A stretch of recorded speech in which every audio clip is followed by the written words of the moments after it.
Olá pessoal, muito bom dia, boa tarde, boa noite, boa madrugada para você, meu querido aluno, minha querida aluna. Vamos para mais um Estudando por Questões aqui no MEC de Processo do Trabalho.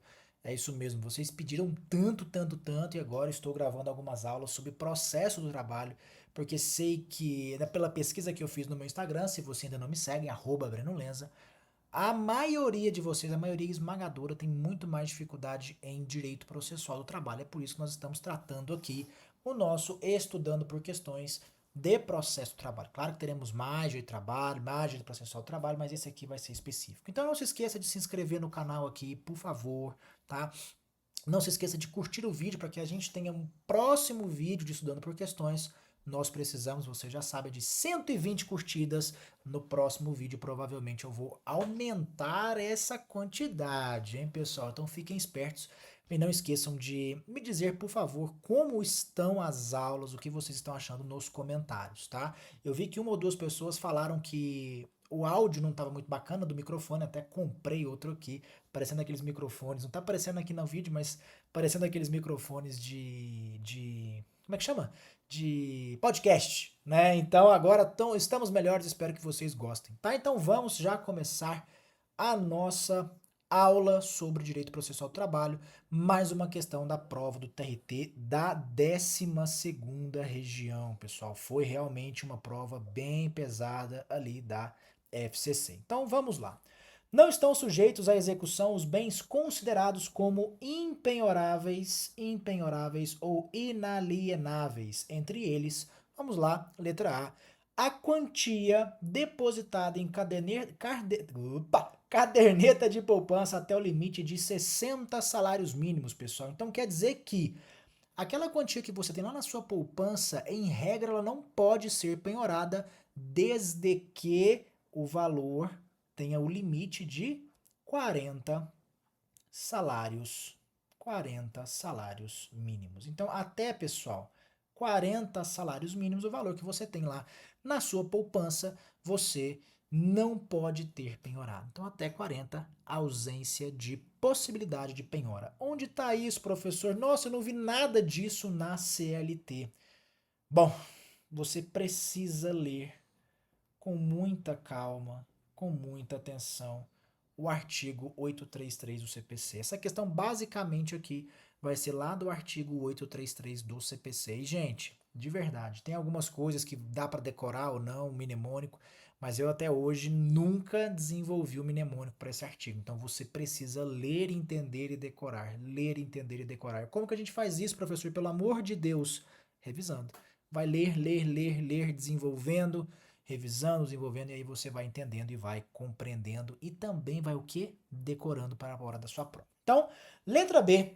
A pequena propriedade rural familiar constituída de mais de um terreno, desde que contínuos e com área total inferior a 6 módulos fiscais no município de localização. Pessoal, além do artigo 833 do CPC, além da Constituição Federal, que também traz ali a impossibilidade de se penhorar a pequena propriedade rural familiar, que ela é definida em lei e desde que explorada pela família, utilizada pela família, você precisa saber. Para a letra B aqui, o que, pessoal? O tema 961 do STF, que decidiu literalmente o que está aqui, só que com uma diferença. Não são 6 módulos, são 4 módulos fiscais. É isso mesmo, tá vendo que a banca ainda permanece colocando algumas questõezinhas que tratam de decoreba? Tá aí, ó, tá aí a prova, né? Vamos para a letra C. Os materiais necessários para as obras em andamento, ainda que estas sejam penhoradas. Não, pessoal, salvo se estas sejam penhoradas. Então, decoreba, leiam o artigo 833 do CPC. Letra D. Os imóveis do casal ou entidade familiar utilizados como residência para moradia permanente ou temporária. Essa questão aqui, pessoal, está tratando do quê? Do bem de família. Bem de família. E essa lei é importante. Qual lei, professor? É a lei número 8.009 de quê? 90. E aqui, pessoal, como nós verificamos lá no artigo 5º, as moradias temporárias não são consideradas como bem de família. Não são. Para a legislação, serão consideradas aquelas como moradia permanente. Moradia permanente.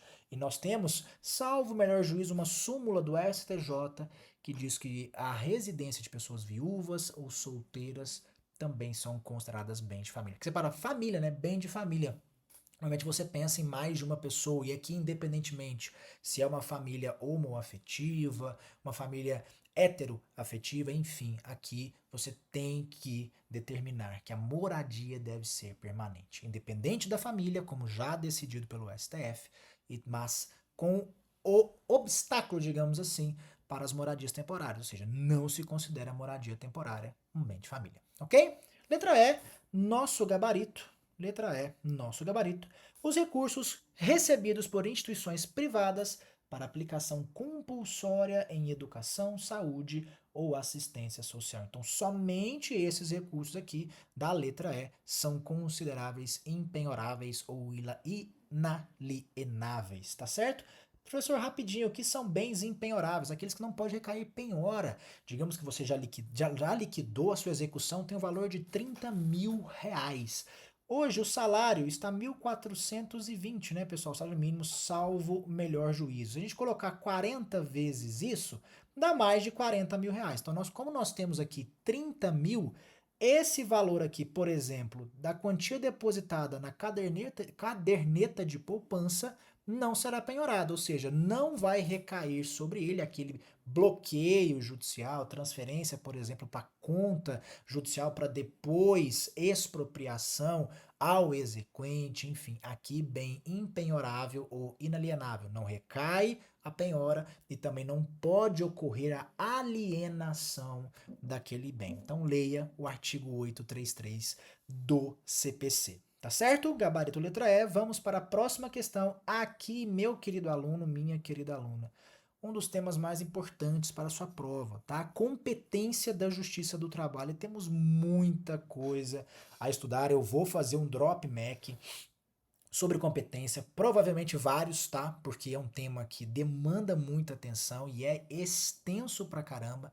Então fiquem tranquilos, fiquem tranquilas que eu vou fazer um drop sobre esse assunto. Aqui nós vamos tratar então se o que está nas alternativas é ou não da competência da Justiça do Trabalho, tá? Então vamos lá. Insere-se na competência material.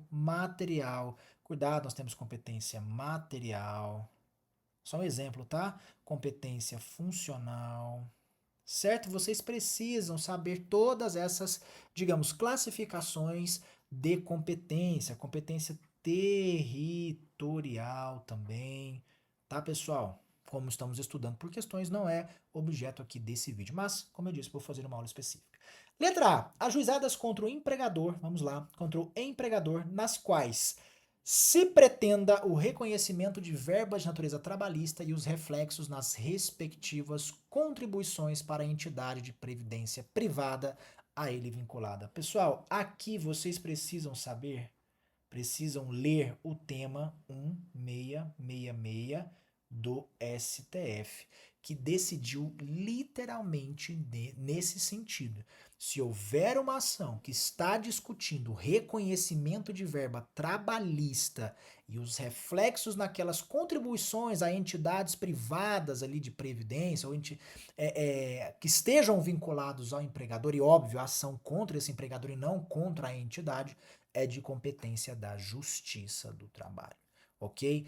Olha, quando se trata de previdência privada e também aquelas contribuições ou complementação de aposentadoria, nós temos súmulas importantes do TST e temos também decisões importantes do STF. Uma delas é o tema 1666 do STF, foi literalmente nesse sentido, tá bom? Nosso gabarito, ok, mas vamos para as outras alternativas.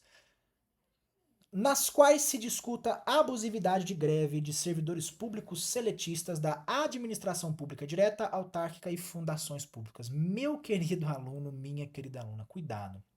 Você tem um servidor público seletista. Ele não é estatutário, ele é seletista, regido pela CLT. se houver uma discussão sobre uma possível greve desse servidor, quem que vai julgar a abusividade dessa greve? Aqui, realmente, eu não consegui entender a decisão do STF. Na verdade, eu consegui entender, mas eu não concordo. Por quê? Se esse servidor público seletista for vinculado à administração pública, veja só, administração pública, certo? Seja ela direta, autárquica ou fundacional, quem vai julgar é a justiça comum. Quem vai, vou repetir, quem vai julgar a abusividade da greve de um seletista no servidor, olha, presta atenção, servidor público seletista, CLT, Justiça do Trabalho, enfim, mas aqui não, meu querido aluno, minha querida aluna, é a justiça comum. Agora, se tratar de sociedade de economia mista ou empresa pública, aqui, meu querido aluno, minha querida aluna, é a justiça do trabalho. Professor, mas por que? Não sei. Pergunta lá pro STF, porque deram uma rebolada jurídica, com todo o respeito aqui, para encaixar na competência da justiça comum, tá? Então, errado, aqui não é de competência da justiça do trabalho. Professor, onde é que tá isso? Estudem o tema, vamos lá, tema 544 do STF. E você que vai se tornar nosso aluno do MEC, das nossas revisões finais de 2024, nós teremos material sobre jurisprudência do STF, tá? Nós teremos sim. É só você entrar no grupo da nossa comunidade MEC lá do WhatsApp, tá lá no link da minha bio do Instagram. Se quiser, vai lá, o meu Instagram tá aqui. Vai lá e entre, beleza? Letra C, envolvendo relação jurídica entre caminhoneiros autônomos e empresas de transporte de carga. Aqui, pessoal, vocês precisariam ter o conhecimento um pouquinho da lei 11.442 de 2007, que trata desse transporte autônomo de carga, e também do tema que agora eu me esqueci o número, tá, pessoal? Me desculpem, não me veio aqui a memória, mas nós já tivemos julgamento do STF que quando se tratar de lei, discussões da lei 11.442 de 2007, a competência da justiça comum. Primeiro tem que ir lá na justiça comum discutir qualquer coisa quanto ao transporte autônomo de cargas. É isso mesmo, pessoal. Professor, como assim? Tá lá, tá na decisão, está na lei 11.442. Essa própria lei tem um artigo em específico que fala da competência da justiça comum. E o STF julgou nesse sentido, respeitando, dando constitucionalidade a esse artigo. É isso mesmo. Então, letra C não é de competência da justiça do trabalho, tá? Letra D, nas quais se discuta repasse de contribuição sindical de servidores públicos regidos pelo regime, olha aqui, regime estatutário. Pessoal, quando você fala em regime estatutário, você já lembra da justiça comum, tá? A Justiça do Trabalho não é competente para analisar nada em relação ao regime estatutário. O que é o regime estatutário? Regime de um estatuto, de uma lei específica, não é um contrato de trabalho, não é um contrato de emprego. Aqui, então, vai direto para a justiça comum. Professor, qual é o tema do STF que julgou isso? Tema 994. O servidor público pode sim, pessoal, se associar em sindicatos, salvo algumas outras exceções, nós temos algumas decisões, enfim, pode se associar e pode fazer greve. Pode associar e pode fazer greve. E para greve, aplica a Lei Geral de Greve, porque ainda não foi regulamentada em lei ordinária. Então, em mandado de injunção, o STF já decidiu. E quando se tratar de greve de servidor público, aplicam, as regras da Lei Geral de Greve. Perfeito? Tranquilo? Então aqui, competência da justiça comum. Letra E, envolvendo relação jurídica entre representante e representada comerciais. Aqui, pessoal, é o famoso tema 550 do STF. Professor, então quer dizer que representante comercial, que é regido lá pela lei, ó, lei 4889 de 65, o que acontece?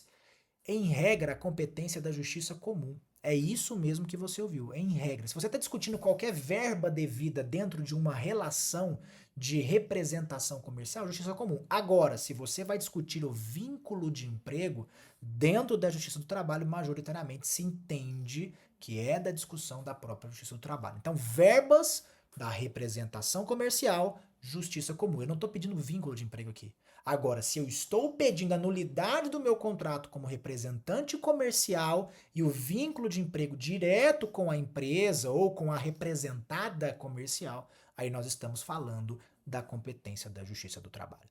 Perfeito? Tranquilo?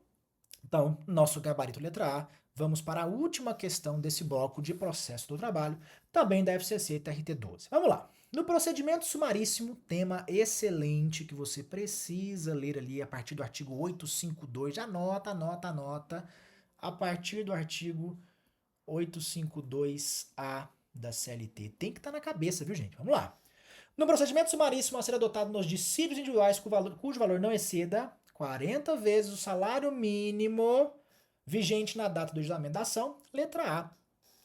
Podem ser ouvidas duas testemunhas para cada um dos fatos alegados, desde que tenham comparecido à audiência independentemente da intimação. Aqui, ó, não é para cada um dos fatos alegados. Duas testemunhas, pessoal, no total. Já imaginou se para cada fato você leva duas testemunhas diferentes? Vai ficar pior que o procedimento ordinário, porque o procedimento sumaríssimo, em regra, é para ser mais célere, mais agilizado. É isso mesmo. Mas imagina que lá no procedimento comum você tem o quê? Já vamos anotar. Anota, anota. Procedimento comum. 3 testemunhas. Limite de 3. Procedimento sumaríssimo. 2 testemunhas. Já imaginou se você leva 2 para cada fato? Você vai ficar mais demorado que o procedimento ordinário. E para que você não esqueça, inquérito para apuração. Opa, peraí, pessoal. Inquérito. Opa, vamos lá.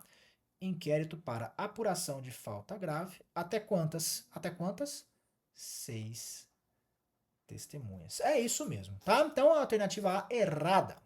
A administração pública direta, autárquica e fundacional não terá o privilégio do prazo em dobro para recorrer.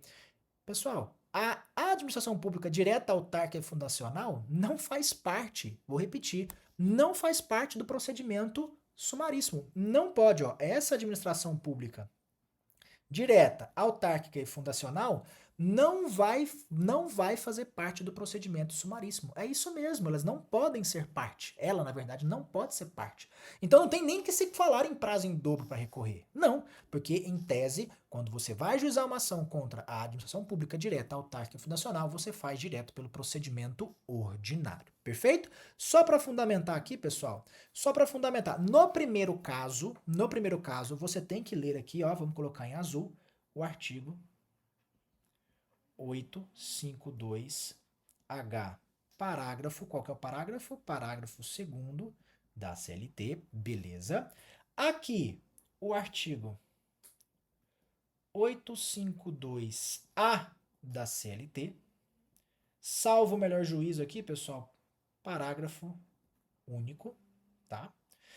Letra C, somente é cabível recurso de revista por violação direta à Constituição Federal. De fato, aqui seria se fosse a execução, que nós temos até a sessão, tem vídeo no meu canal. Mas para o procedimento sumaríssimo, o recurso de revista é cabível por violação à Constituição Federal, mais contrariedade à súmula vinculante e contrariedade à súmula do TST. Pensa, sumaríssimo, súmula, sumaríssimo, súmula, súmula do TST e súmula vinculante. Se você já fala vinculante, por óbvio, é do STF. E também violação direta à Constituição Federal. Professor, pelo amor de Deus, tá no 852? Não, 896, parágrafo 9º da CLT. Beleza? Isso daqui, ó, essa regra que eles trouxeram é o RR na execução. Mas nós temos exceção para isso daqui, tá? Nem sempre na execução é só quando defender a Constituição. Tem vídeo no meu Instagram sobre isso. Letra D. Todos os incidentes e exceções que possam intervir no prosseguimento do feito serão decididos pelo juiz no prazo de 24 horas. Não, pessoal, de imediato. Deixa eu trocar a cor aqui. Isso aqui é de imediato. Já decide na hora, se puder intervir no prosseguimento do feito, tá? Do processo se decide de imediatos, são decididos de plano. Qual é o artigo, professor? Artigo 852G da CLT. Se vocês estiverem escutando o ronquinho, é óbvio, já sabem, o Apolo e o Couto estão aqui atrás dormindo. Então, vamos lá para finalizar o nosso bloco. Não é possível a realização de citação do reclamado por edital, sendo necessário que o reclamante indique corretamente o nome e o endereço do reclamado. No nosso gabarito, isso daqui você pega lá no artigo 852B, inciso 2 da CLT. Não cabe citação por edital no procedimento sumaríssimo. Beleza? É um dos temas que nós teremos drop para fazer uma revisão rápida de até 10 a 15 minutos com você sobre procedimento sumaríssimo. Mas aqui estamos estudando por questões e eu espero que você tenha gostado. Se possível, por favor, meu querido aluno, minha querida aluna, me fale se o som ficou melhor com esse microfone aqui e o que você está achando das aulas. E se possível, também curta o vídeo, compartilhe e se inscreva aqui no nosso canal. Ok? Um grande abraço, fica com Deus, bons estudos e até o nosso próximo vídeo.